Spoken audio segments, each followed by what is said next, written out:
Introductions. My name is Yusra Ishaq. I'm a health and fitness behavior change coach. What that actually means, it just means that I help people achieve their health and fitness goals by helping them change their behaviors, right? A lot of the times we want to be healthy and fit. We focus on the doing, we focus on the exercising and the eating healthy and stuff like that.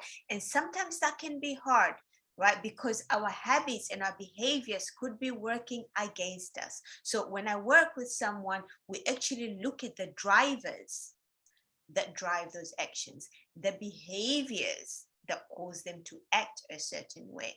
And then when we find behaviors that aren't aligned to those actions, example, someone wants to eat healthier, but they're snacking at 9 p.m. in front of the telly and finishing a whole box, we go deep and go, hey, what is happening there?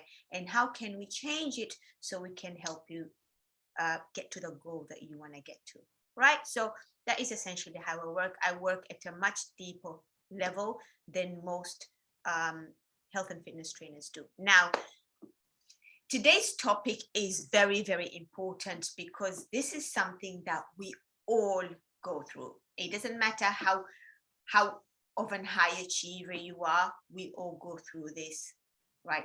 I go through it, my clients go through it, everybody go through it. Because why? Because we are human. And this is procrastination. Now, before I get into that, I'm quickly just going to give you a simple overview of how our brain works. Now, our brain in weight is about 1/50th of our total body weight. However, it takes up to 20% of our caloric intake. Like, that's a lot of energy. Now, the brain has evolved to try and preserve as much of that energy as it can. And it does that by building habits, right? Everything that we do, the brain maps that.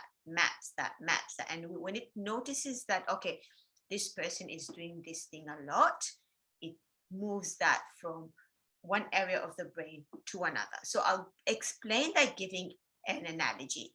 Let's say you decide to have a box of cookies at 9 p.m. Let's use the analogy, right? So you're sitting there with a box of cookies, your brain goes, okay, so the first time you do it, that is a conscious decision. Right now, our conscious decision, they're coming from our frontal cortex. So this is the front part of our brain. This is where critical thinking happens, conscious decision making happens, right? So the brain goes, okay, you're making a decision to eat a whole box of cookies. This must be an intelligent decision because you've made it. I'm going to track that, right? The next day, you do the same thing. It goes, okay, this is happening again. Great. The third day, you do the same. You can continue to do that.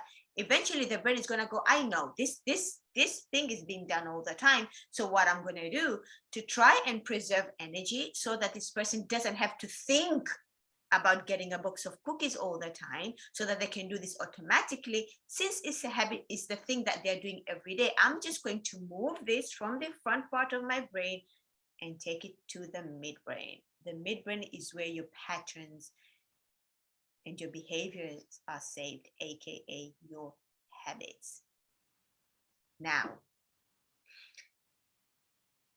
our subconscious brain starts to get programmed from the age of 7. This is why small kids are so free, right? They're so free. They have no fear. They jump around.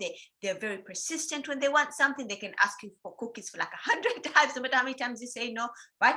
But as they get older, more thinking, more critical thinking is starting to take place. And those behaviors start to kind of, reduce. They're more tactical. There's more thinking there. That is when the subconscious brain is being fed. Now, can you imagine from 7 years old, how much, how full, and with what your subconscious brain is being fed? Now, we may think we have a lot of control over the day-to-day actions, right? But 95% of our actions, our behaviors are done subconsciously, because remember, the brain is trying to preserve energy. The brain is built is built to make us comfortable. This is the function of the brain. Keeps you nice and cozy, while our essence is more driven to growth. These are opposite parts of the extreme, because to grow, you need to be out of your comfort zone. You don't grow in your comfort zone. So our brain wants us to stay comfortable. Our being, our essence was to grow. There's a dynamic friction there, right? And when we don't know how to manage that friction, this is when procrastination happens. This is when you're like, oh my God, I want to do this thing. I want to be healthy and fit, but darn, like every inch of me is fighting it. Yeah. Because the brain wants you to stay comfortable, even though your body wants something different. I get it. We all do it. And we have different areas of our lives this is happening. Like right now, my anecdotal experience is my psychology degree, right? I have other things that I want to do, like watch nutrition podcasts, because that's my passion. That is my go-to. You can say that is my comfort. Like studying nutrition and fitness is my comfort. That is my zen. Psychology is out of my comfort zone. So I have to it takes so much effort for me to not procrastinate on it. It takes every part of my being to say, no, Yusra, you're not going to look at nutrition podcasts. You are going to do your psychology assignment. Now that's for me. For you, it may be another behavior, another thing that you're really fighting. Right? But when you understand, hey, where this is coming from, understand that you are not broken. You're not incapable. You can change it.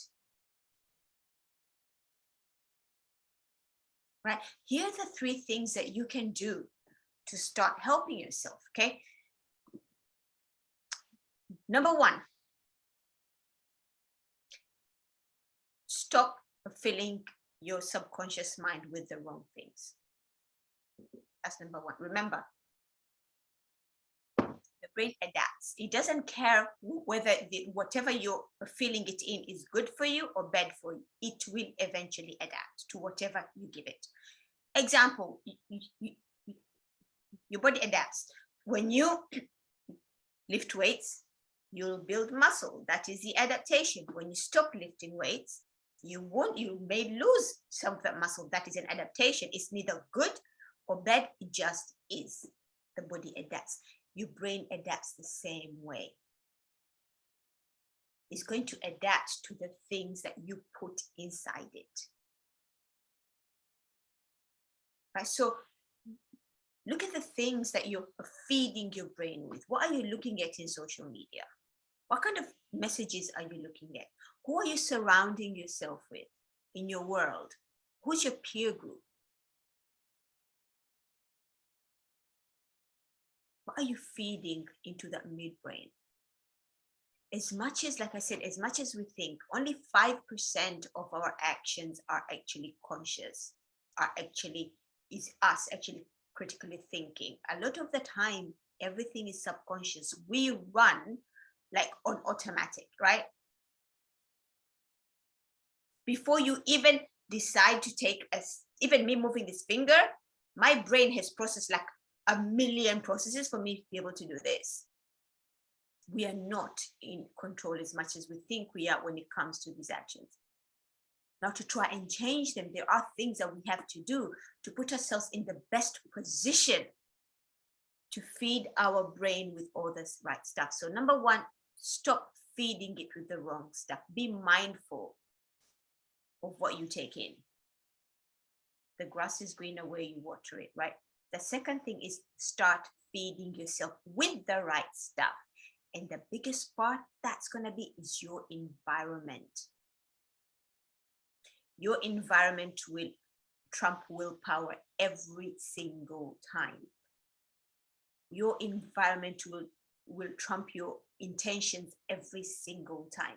If you want to be healthy mentally, it doesn't matter how many how much you talk to yourself, how many affirmations you say in front of the mirror. All that doesn't matter if all you're doing is surrounding yourself with people who tell you otherwise, with people who put you down, with people who tell you you're weak and broken. If you surround yourself with negative people, it's going to be a lot harder for you. Surround yourself with people who will help you reach your great potential, who will help you grow, who will help you learn how to reflect, who will challenge your thinking, people who are going to lift you up. Those are the good things that you want to take into your brain. Those are the things that you want to feed your brain with. And part of that is going to be blocking people on social media, right? Anybody that triggers you, block. Even if I trigger you, block me if that's what you need to do. The third thing is find someone, find a mentor, find an amazing coach who can help you dig deep down into the subconscious mind and remove those things that don't serve you. A lot of the times when I talk to people, they always think they can't lose weight because they don't have willpower, right? Because they don't have discipline. No, the reason is much deeper than that.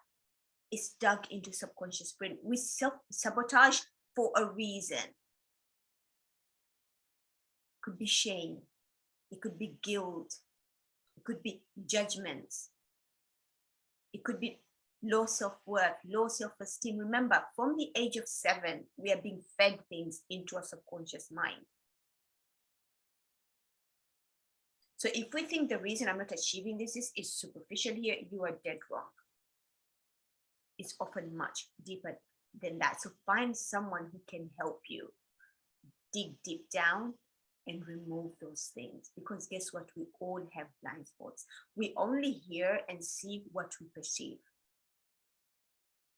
And what the brain perceives is what it's been fed. It doesn't know any different. We don't know your blind spots. I don't know my blind spots. That's why I have coaches, because I need someone to shine a light on me and say, hey, Yusra, have you noticed that you do that and that and that? We can't do it alone, because our brain has evolved to evolve, has adapted to adapt.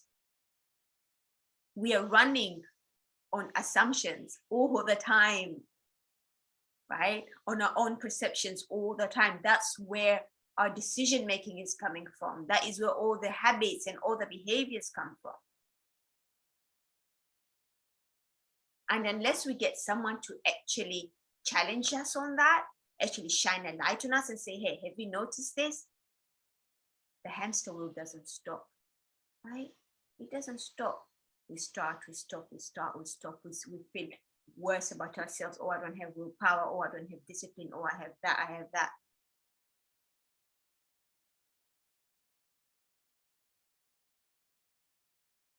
So put yourself in positions that would help you grow, that would minimize procrastination.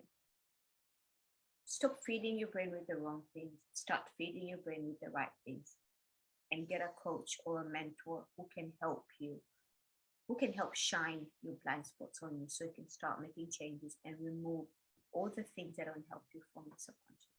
Okay, that's it from me.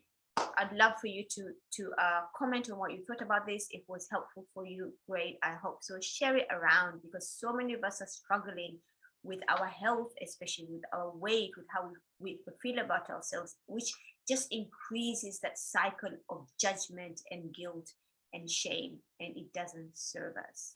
Okay, Assalamu alaikum.